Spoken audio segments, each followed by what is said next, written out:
Good morning, it's James. It is so good to see you today. Thank you for your time. Thank you for energy. I'm deeply grateful to have the honor and the blessing of laying eyes on you. And I do hope and pray that this message finds you and all the people that you love peaceful, thriving, and very, very well. So this morning, I want to invite all of us to open our hearts, open our minds, and give ourselves the opportunity to lean into some beautiful science that is coming in pretty much every single day now on the power of movement and its relationship to helping with the symptoms of depression.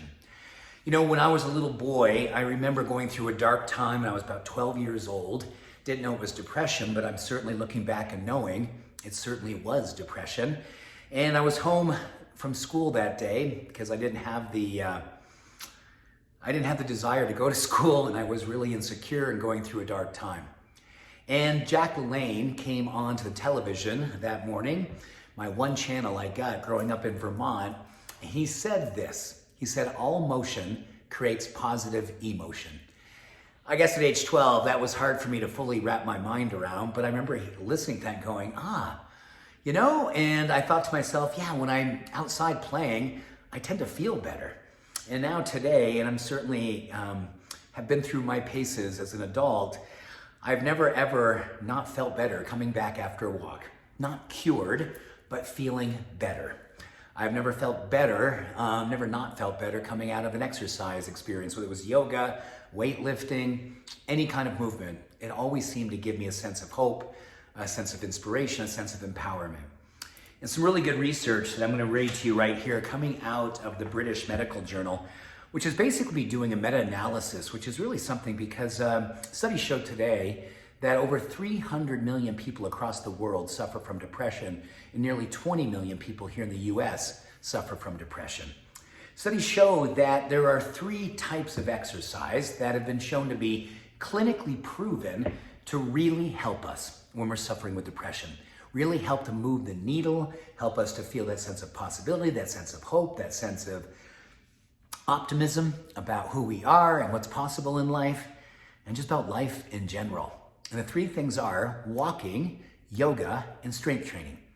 Here's an interesting thing. They said when you go a little bit more vigorous, you really pour yourself into the movement, you're gonna get greater results. So a more brisk walk, a more, I'll call it a more flow style yoga, any kind of weightlifting, all of it works.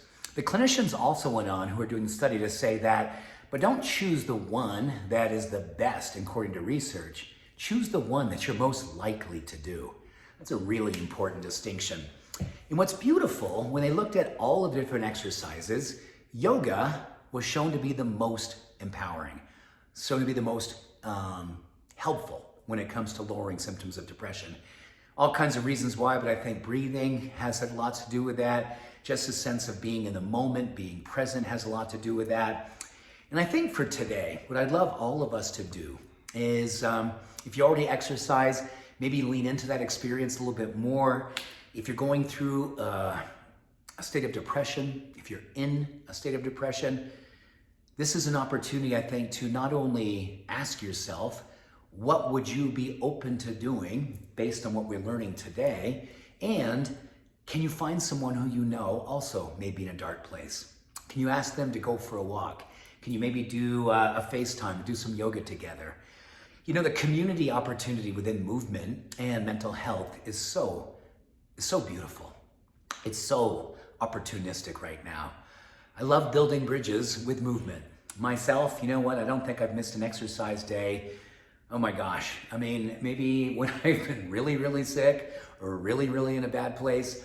But oh my gosh, I think I have managed to exercise most every single day in the last 40 years. And I don't say that with any sort of ego. I say with that level of love. Thank you. Thank you to myself for choosing to move my body every single day. It is my medicine. It is my spiritual practice. And it is the gift I give to myself every single day so I can go out in the world and be the version of myself that really does look to be that more hopeful, more positive, more open, more resilient person I love to be.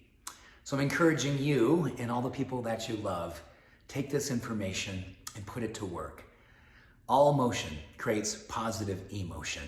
Let us move under the influence of self-love, self-care, self-compassion, and empowered mental health and well-being. Thank you for your time. Thank you for your energy. Much love. All blessings. Bye for now.